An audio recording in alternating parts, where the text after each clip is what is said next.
আজ 17ই মে world hypertension day.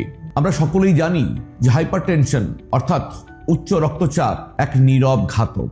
আমাদের অনেকেরই অজান্তেই এই উচ্চ রক্তচাপ আমাদের মস্তিষ্কের ক্ষতি করে দিতে পারে, অর্থাৎ যেমন ব্রেন স্ট্রোক করে দিতে পারে, হার্টের ক্ষতি করে দিতে পারে, হার্ট অ্যাটাক করে দিতে পারে এবং কিডনিরও ক্ষতি করতে পারে।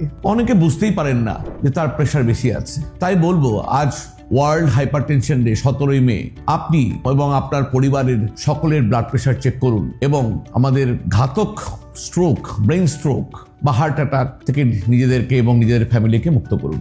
যেমন ধমনীগুলো ড্যামেজ হয়ে যেতে পারে বা নষ্ট হয়ে যেতে পারে হাই ব্লাড প্রেশারের জন্য, তেমনি ব্রেইনে স্ট্রোক হয়ে যেতে পারে, তেমনি হার্টের অনেকটা বেশি কষ্ট করে পাম্প করতে হয় শরীরে রক্ত ছড়িয়ে দেওয়ার জন্য, এবং কিডনি তার ওয়েস্টগুলো বের করে দেওয়ার জন্য ফিল্ট্রেশন ক্ষমতা যেটা সেটাও আস্তে আস্তে কমে যায় বা হারিয়ে ফেলে, এবং আমাদের চোখেও স্ট্রোক হয়ে গিয়ে চোখে কম দেখার সিচুয়েশন হতে পারে। সেজন্য আমাদের ভীষণ সাবধান হওয়া উচিত। হাই ব্লাড প্রেশার আছে, আমার ব্লাড প্রেশার কন্ট্রোল হয়ে গেছে তাই ওষুধ বন্ধ করে দিলাম, এরকম কখনোই করবেন না। Regular blood pressure check up করুন এবং ব্লাড প্রেশার যদি হয়ে গেছে, আপনার হাই ব্লাড প্রেশার আছে, তাহলে নিয়মিত ওষুধ খেয়ে যান।